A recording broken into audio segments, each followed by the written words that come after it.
What was it like growing up in VCAC? Growing up at VCAC for me, it was a lot of fun. I think some of the most memorable times I can think of when I was a kid was just like none of the church programs that I was a part of, but more so the times after the church programs or like after Sunday if my parents had to stay for a meeting. I'll just be chilling here with a lot of my friends because my parents and their parents were part of the same fellowship. They're all part of Zion Fellowship. And so there were a lot of us who are all, similar age, like 1, 2, 3, 4, 5 years just apart. And everyone has siblings. So a lot of my really close friends back then were from church. And so it was really fun just every single week. After Awana, my parents wouldn't be done fellowship yet. It's only 8:30. They're done at 9:30, 10. So we would just be chilling in the Awana circle. We used to have like the hockey nets, and we'd just be playing, just like having fun or just playing like capture the flag. So just a lot of memories hanging out with friends and having a good time. Well, that's really good. You mentioned about Awana, and we didn't really play hockey during games time. We weren't allowed. Mm-hmm. I think we probably would have caused some injuries. But what did Awana mean to you? Awana to me was just something that I guess I went to, something that my parents enrolled me in. But it was definitely a lot of fun, though. I think back when I was in Sparks, throughout my entire Awana career, I really enjoyed games. I really liked sports as a kid. But at the same time, I was kind of a keener. And so, my goal was to finish the books. Not initially. Initially, I didn't really care about that. And in Sparks, I don't think I cared about it too much. But I remember in my first year in TNT, I didn't finish the first book. So in my second year, I finished book 1 and 2.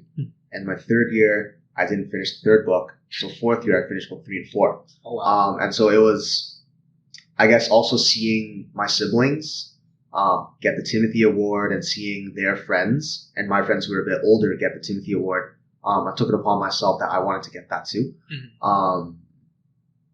So yeah, Awana was a good time. It was a good time for sure. A lot of memories coming up from that. You did also compete, I think it was with Aiden and Matthias. You went to Bible quiz. Yes. Yeah. I think that was a one in a lifetime, basically, opportunity because we haven't done any Bible quiz for a very long time. What was that experience like? I didn't want to do it. Who made you do it then? I really didn't want to do it. I remember Pastor Ruth, great person. She always came up to me and that was back when I was in grade 6, I think. And she was like, "Oh, Ernest, we're having this Bible quiz. And Aiden and Matthias, they're doing it.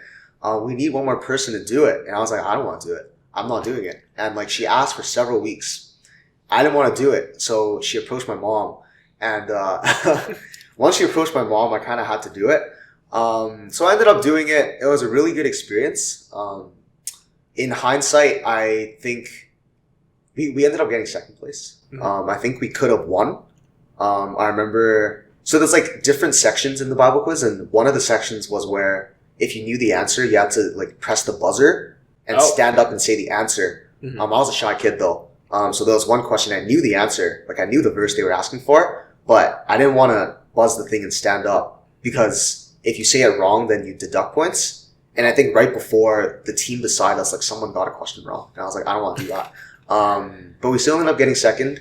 Kind of regret not standing up and trying. Just stepping out of my comfort zone a little bit. But I guess looking back, it was a good experience. I guess, as you said, after that year, I don't think we ever participated in such a thing anymore. Mm-hmm. I'm not sure if the Bible quiz thing still exists, but I think we just stopped participating early on. So yeah. That was grade 6. You were in TNT for one more year, and then you moved on. Is there anything that helped? Did you take away anything that once you graduated, or was it just another program that you're just done with? You're going to move on. I did serve as a leader for a couple of years. Mm-hmm. I think there was I think after grade 6, there used to be was it called Shrek? Yes, there was Shrek. I don't think I did Shrek though. I think in grade 7 I started doing cubbies as a leader. And I actually served as a leader for a couple of years. I was like moving up, like serving in as a cubbies, and then game director, and then TNT, I think. I don't know if I did Sparks, maybe. But I think a big part of why I wanted to volunteer, well, I saw my siblings doing it. Yeah. And so I think as the youngest sibling, it was very characteristic of me to just kind of follow them. And whatever they do, I would do. And it wasn't like, I don't think maybe I was old enough to stay at home, but it just wasn't really an option. So my parents were always here for fellowship on Saturdays anyways. Yeah. And back then, Awana was on Saturday nights. And so it just made sense for me to come. But a part of me also kind of wanted to give back, like seeing and experiencing, I guess, the kindness and compassion of the leaders who helped me when I was a clubber. I was kind of like, I want to be able to give that same thing to the younger kids who are clubbers currently. Yeah, so I served as a leader for a couple of years. That was really good. Yeah. And as leader, did that change your perspective of Awana? As I got older, now being a leader, I think I began to see, I guess, the value of Awana. It's not just having a good time. I think I thought a lot, like, Awana was just having a good time for me because, I mean, like, I knew everyone here. It was a place where I was comfortable because I came to this church like multiple times a week with the same people. So it was always just about having a good time, and I'd memorize the Bible verses for the sake of memorizing the Bible verses so I can get the awards. But I guess serving as a leader in Awana, I began to see the value of it. Yeah. And I think thinking even right now, I'm not a leader anymore, but sitting in this chair right now thinking about the value of Awana, I do see like really, really beneficial things, exposing kids to the verses. Like there's a lot of verses as a clubber that I memorized that I still remember now and are actually like useful to me in my daily life. Like I'll think about a verse and I'll be like, oh shoot, like the Bible says this. And it actually helps me like even in my life today. And so I think there's a lot of value in that. Yeah. You mentioned that you said that you had a lot of friends, right? And I think I have a good idea of the friends that you were talking about. Now, in the present, most of them have moved on. Either they've gone to other churches or they've moved away to other cities. Yet you've remained here and you stayed here. What pushed you or led you to stay here? Why didn't you just also move on? I think for me, I'd be lying if I say I didn't think about also, checking out what's out there. I've grown up with a lot of people at the church, and I've seen them kind of go to another church or go do some other stuff. And so for me, I always had the thought of like, why, like, I wonder what's out there that is quote unquote better than here. And so I remember I did visit a couple of churches a couple of years ago, just to see what it's like. And I think what kind of led me to not go and to stay was, I think personally for me, I find that when I'm at church and my heart is not there and I'm not present, it doesn't matter where I am. I'm not going to be present. And so I think, it doesn't matter if the preacher is, I don't know, Billy Graham. I know he's not here anymore, but it doesn't matter if they're like top of the top, like preacher. It doesn't matter if the worship is amazing. If my heart's not there, I'm not there. And that's what I found, going to some churches, like these churches, like they're amazing. Like their speakers are awesome. Their worship leaders, they're really, really good and they're really, really gifted. And so the experience of the entire Sunday service, like it's amazing. And I have been touched by God being in those places, but at the same time, in the weeks where I'm not present, it's the same thing as if I were to be here at VCAC. If I'm not present, it doesn't matter how great the worship is. It doesn't matter how great the preacher is.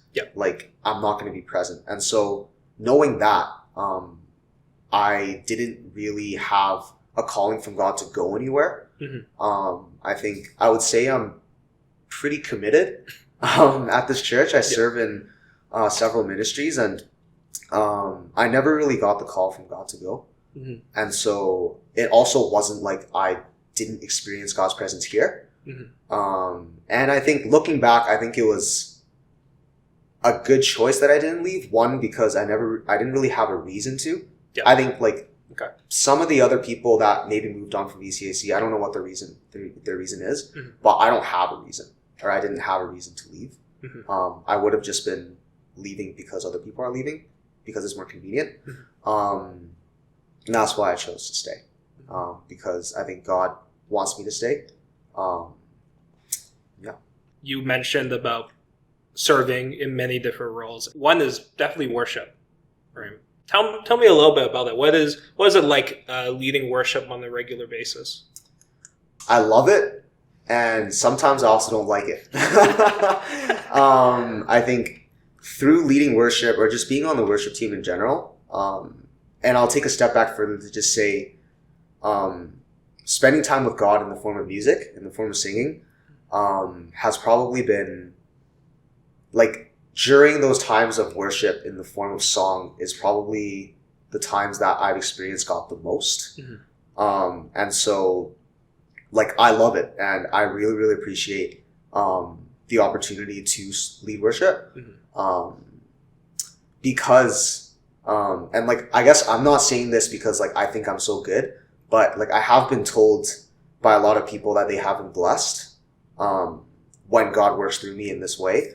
And so it makes me confident to continue to serve the community in this way, because I know this is one of the ways that God can use me as a vessel to bless others. Yeah.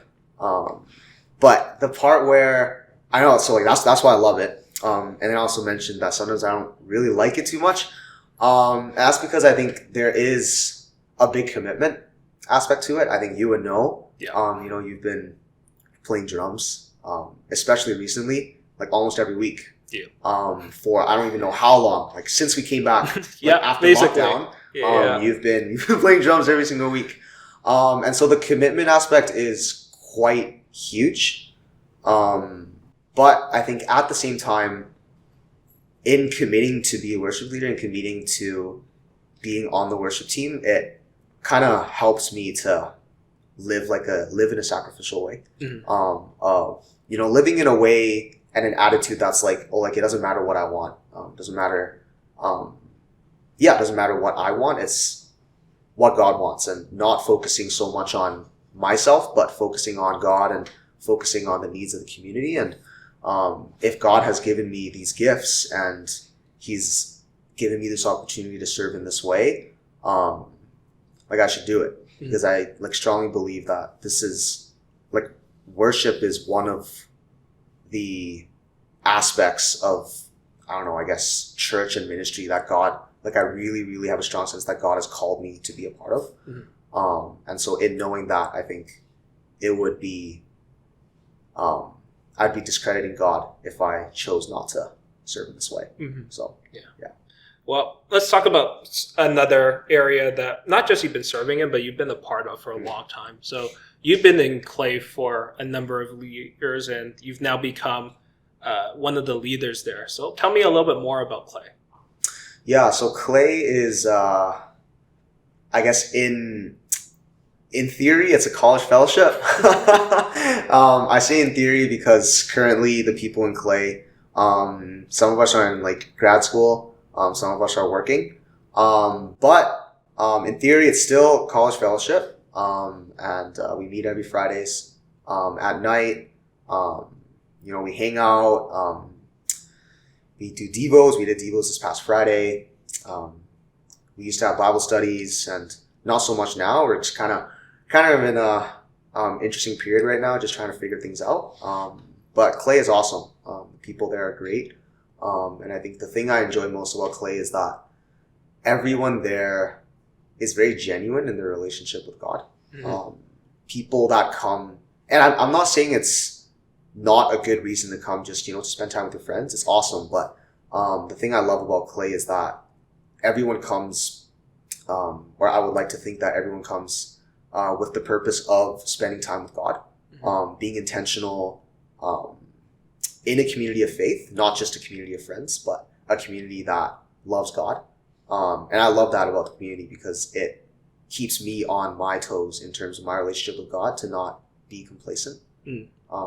So In 2020, you started a brand new, you could say it's like a ministry in a way, called Yelk. I know you and I, we both know very much about what Yelk is, but for the rest of the church, could you just introduce what that ministry is? Yeah, so I guess I can start from the very beginning. I think back in 2020, obviously COVID hit, and I think at that time we hired a new pastor, Pastor Jay, and because of the pandemic, I guess one of the Clay members, Christina, she came up with this great idea of doing devos every night, because it wasn't just because we didn't have anything better to do, but I don't remember how she came up with this idea, but I remember she was just gonna bring it up for the sake of bringing it up, and she didn't even think much about it. But we ended up doing devos every day as a fellowship, Clay, for like 2.5 months. And I remember primarily it was myself, Christina, and actually Pastor Jay, who went pretty much every single day. I guess just because we had the time. And it was great because we were experiencing God in such a tangible way. We experienced so much joy.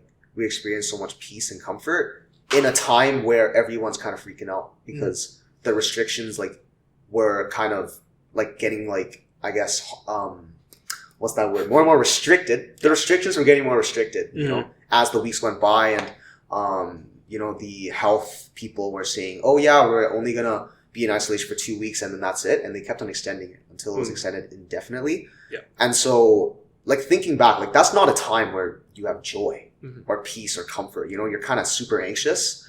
But we did, diving into devotions every single night. We would be reading it would be maybe 5 or 6 verses, Psalms, and then maybe 2 paragraphs.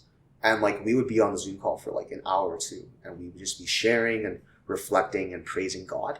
And through that, we were kind of thinking this is so good, we can't just keep it to ourselves. And so we wanted to find a way to broadcast this devos initially so that other people can also, you know, have a taste of what it was like. And that was the beginning of, you know, and the birth of Yalk. It's called Yalk because, well, it's backwards for clay. And that was just the name we stuck with. But it does stand for You Are Loved in Christ. Just a very brief, I guess, outlook of what this ministry is about. We want to be missional, and we wanted to start being missional during the pandemic. But during the pandemic, we weren't really allowed to go out and meet people or have conversations with people or anything like that. And so what we ended up doing was running an Instagram Live, and it's still going on right now. We're having some delays, but we are still doing it. We've been doing it for maybe 8 months, 9 months. There we just answer a lot of questions that a lot of churchgoers have, topics that aren't necessarily discussed a lot in the church for whatever reason, right? But we really want to answer these questions because I think a lot of people, they have these questions, but in church, for some reason, these topics are kind of taboo. And so it's hard to bring up. And so we kind of think of what these questions could be. We ask around, you know, seeing what people would want to talk about and hear about. And we go on the Instagram Live, and we do our best with our limited training. We pray, and we look at some scholarly stuff, commentary. We try and answer the questions as best as we can, but that's kind of what we do. What kind of topics have you discussed so far? Yeah, so I think one of the very first topics we discussed is whether drinking is a sin. I think thinking on it now, it's very simple because we've talked about it over and over and over again. But thinking about it back then, it was a harder question to answer, mostly because the Bible doesn't explicitly say. I guess I should clarify, drunkenness is a sin, but Jesus also turned water into wine. So the line between drunkenness and being sober, like when does it become a sin? If you want to know, check out our Instagram page. What's the handle? Yalc.bc. Yeah, yalc.bc. YALC.bc. But yeah, we also talk about, for some reason I can't think of the topics that we talked about. But we talked about some pretty good ones. Like, for example, what does it mean to be saved? What is faith? Do I have to go to church to be saved? And stuff like that. So some of the topics that you mentioned, like what does it mean to be saved, faith, I would think that you could probably talk about it in church, but do you think there's a space for these topics to be discussed in church, or would a non-religious medium like Instagram, would that be the better way to discuss these topics? Yeah, I guess I should take a step back. I think our initial goal was to talk about these taboo topics. I think we've talked about some of them. But recently, so that was the summer. We focused on those topics. And then from September onwards till now, yeah, we have been, yeah, you're right. We have been talking about topics that are discussed at church. You know, faith, we preach about it every single week. You know, being saved, like our entire belief is like based on the premise that we're saved by God. And I think there definitely is space at the church for these conversations. But I would say also that I think sometimes it's hard to ask these questions that seem so simple. Like, what does it mean to be saved? As a kid growing up in Sunday school for my entire life, that's a question I should know. Or at least I think I should know, because being saved is the, like, again, as I said, it's the entire basis of what I believe in. And having a relationship with God. Like, if I don't know what it means to be saved, what am I doing here? You know what I mean? Yeah. But, so I think at church, there should be a space where we can ask these questions, but, and I'm not blaming it on, you know, the church structure or the leaders or the people or anything like that. But I think, I don't want to say it's stigmatized, because this is just my personal feeling. I don't know if you feel the same way, but, for me, these questions that center around theology and something so simple as having faith or being saved, or, you know, sin, what sin is, like, as a kid who grew up at church, I think I feel like I should know these answers. But when I started doing Yalc, and when I started diving deeper into these questions and these theological terms, I found that I didn't know at all.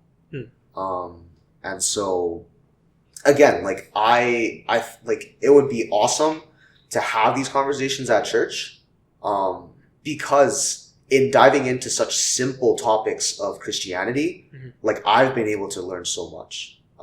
And I've also been challenged by my faith as well, in learning what sin really is, in learning what having faith is, in learning what being saved is. And so I think having these conversations on a platform such as Instagram, which is away from the church, it kind of frees people like me to be able to ask these questions. Because now I'm not a kid who grew up in church anymore. Now I'm just someone who's doing an Instagram live. And people don't know where I grew up or what background I have. So it really gave me, I guess, the space to ask these questions. And I think the team that I have, I love that we are, I love that the space that we've created is so free, where we can ask these questions and there's no judgment of, like, you don't know what it means to be saved? Like, did you not grow up in church? Like, no, there's none of that. And that's the kind of space we want to create, for people to ask these types of questions. It could be as controversial as whatever, but it could be as simple as, what does it mean to be a Christian? Or how do I be a Christian? Because even a question of how do I become a Christian, I realized there isn't a black and white answer. I can talk about this for a long time. Yeah. Another thing is that you're much older now. You've definitely a lot more mature than you were as a kid. And so for me personally, when you learn something about death, for example. As a kid, Mm. life or death, it seems very black and white. Yeah. But then as you grow older, you learn about that the Bible has this very specific meaning about death. And I just would which is separation from God, eternal separation. Mm-hmm. And I just wouldn't know if I would be able to understand that concept as a kid. But I definitely could understand it now that I'm not just emotionally or mentally and physically mature, but I'm also spiritually matured as well, right? I've grown in my faith in God. Yeah. So do you think that an emotional not emotional, but do you think a spiritual maturity is needed to really tackle these concepts now that you probably wouldn't be able to do as a kid? I definitely think so. I think we were just talking about that at Clay on Friday. So at Clay, for the past 2 weeks, Uncle Ezra, your dad, brought us through a salvation series, just teaching us, what salvation is, and I guess more so how to defend our faith when people come and ask us questions. And just this past Friday, we did a Devos on salvation as well. And I was sharing about how, as a kid, when I first came to faith, I thought I knew what salvation was. And then I go and I dive deeper and I realize I don't know. And even on Friday, and the past week when I was reflecting on that Devos, I found out something new about salvation that I hadn't known before. And I can guarantee in 10 years, in 20 years, when I continue to walk with God, I'll find something else about salvation that I didn't know as well. And so I definitely think spiritual maturity has a big role to play. And I think the beauty of the God that we believe in is that he's up here and we're down here, right? Yeah. And so we're never going to, with our human comprehension, we're never going to be able to fully understand him.